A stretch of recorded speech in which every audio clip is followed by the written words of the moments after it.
जीवन में कई परिस्थितियाँ आती हैं जिनमें से कुछ यूं ही टल जाती हैं और कुछ जीवन बदल देती हैं। कुछ परिस्थितियाँ ऐसी भी होती हैं जो खौफनाक होती हैं और जीवन भर के लिए किसी को सदमे में रख सकती हैं, पर उन पर तब तक यकीन नहीं होता जब तक वो हमारे साथ घटित ना हो। ये बात है 1999 की।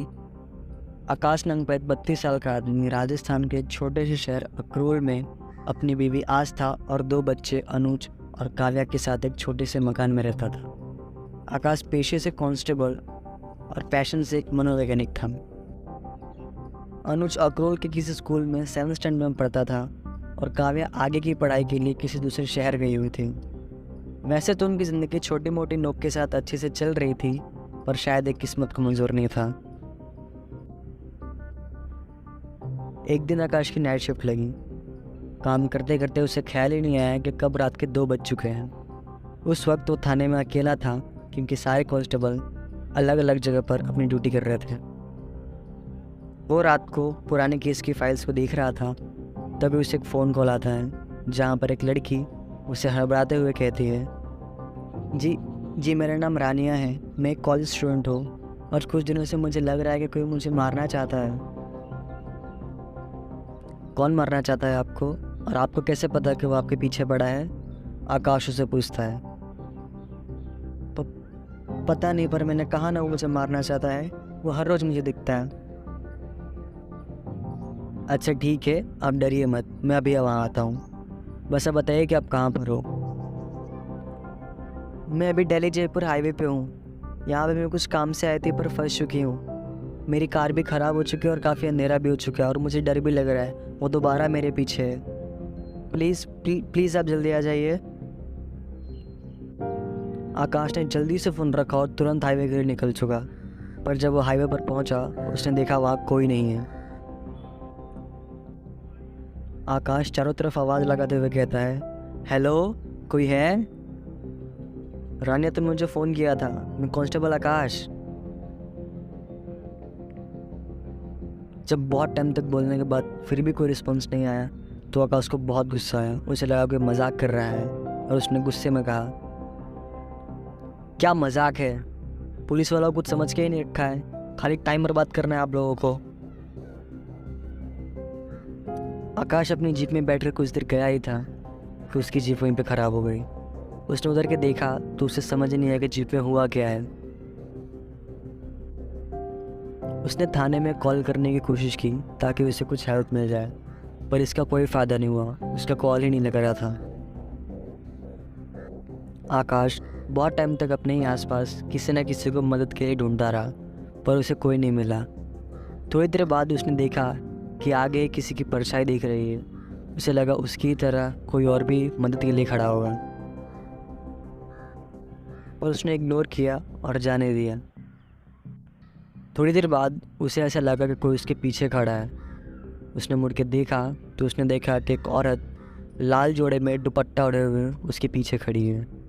वो लड़की उससे कहती है, मैं यहीं पे खड़ी थी, मैंने आपको देखा कि आपके पास गाड़ी होते हुए फिर भी आप ऐसे पैदल टहल रहे हो। क्या आपकी गाड़ी ख़राब हो गई है? आकाश ने लड़की को जवाब देते हुए कहा, अरे नहीं, अभी तो सही थी, पता नहीं क्या हुआ, अचानक से ही ख़राब पड़ गई। वो लड़की उसे कहती है, अब बुरा ना माने तो मैं इसे देख लूँ? आकाश हंसते हुए कहता है, अरे आप क्या देखोगे, आप क्या कोई मैकेनिक हो? रहने दीजिए, मैं कर लूँगा। लड़की कहती है, अरे भले ही मैं मैकेनिक नहीं हूँ, पर थोड़ी बहुत नॉलेज है मुझे भी गाड़ियों की, और वैसे भी आज दूसरों की मदद करने वाला खुद ही मुसीबत में फंसा है, इसलिए मुझे मदद कर लेने दीजिए, हो सकता है आपकी गाड़ी स्टार्ट हो जाए। आकाश ने बहस करना सही नहीं समझा और उसे गाड़ी दे दी। थोड़ी देर के बाद वो लड़की गाड़ी को स्टार्ट करती है और गाड़ी स्टार्ट हो जाती है। आकाश इसे देख के हैरान हो जाता है। उसे यकीन नहीं होता है कि वो जो गाड़ी वो नहीं स्टार्ट कर पाया वो उस लड़की ने स्टार्ट कर दी। आकाश उसे कहता है, ये आपने कैसे किया? मैं आधे घंटे से इस गाड़ी के पीछे लगा हुआ था, मुझे तो समझ नहीं रहा था इसमें हुआ क्या है। लड़की हंसते हुए बोलती है, मैंने कहा था ना मैं मैकेनिक नहीं हूँ, लेकिन थोड़ी बहुत गाड़ी की नॉलेज तो मुझे भी है, कर दिया ठीक। आकाश उसे कहता है, देखिए अब गाड़ी भी ठीक हो गई है और मैं भी जा ही रहा हूँ, तो मैं भी आपको छोड़ ही देता हूँ। लड़की कहती है, अरे नहीं, कोई बात नहीं, यहाँ पे मैं अपने पति का वेट कर रही हूँ, वो आ जाएंगे तो मुझे ले जाएंगे। आकाश कहता है, अरे इतनी रात हो चुकी है, आप कब से उनका वेट कर रही हैं? चलिए मैं आपको छोड़ देता हूँ, आप उनको फ़ोन करके बोल दीजिएगा कि मैं आ चुकी हूँ। आकाश के इतना कहने के बाद वो लड़की उसकी बात मान गई और उसकी गाड़ी में बैठ गई। वापस जाते समय रास्ता एकदम सुनसान था, चारों तरफ शांति थी और आकाश भी शांति से गाड़ी चला रहा था। वो लड़की भी अंदर एकदम खामोश बैठी थी। आकाश को अब खामोशी खटक रही थी, तो उसने खामोशी तोड़ते हुए उस लड़की से कहा, अच्छा ये सब में तो आपका नाम पूछना ही रह गया, वैसे आपका नाम क्या है? मेरा नाम आकाश है। लड़की उसका जवाब देते हुए कहती है, जी मुझे आपका नाम पता है और आप भी मुझे जानते हो। आकाश कहता है, जी क्या कहा आपने? आप मुझे जानती हो और मैं भी आपको जानता हूँ, पर मैं तो आपको यहाँ पर पहली बार मिला हूँ, फिर कैसे जानते हो आप मुझे? इतना कहने के बाद आकाश को कोई जवाब नहीं मिला, तो उसने पीछे मुड़ के देखने का सोचा। उसने पीछे मुड़ के देखा तो वहाँ पर कोई नहीं था। ये देखकर आकाश डर गया और उसने तुरंत गाड़ी रोक, वो जीप से बाहर उतरा और अपने आसपास देखने लगा। उसने काफ़ी टाइम तक आसपास देखा और उसे कोई नहीं दिखा। फिर वो जीप में बैठ के अपने घर वापस आ गया।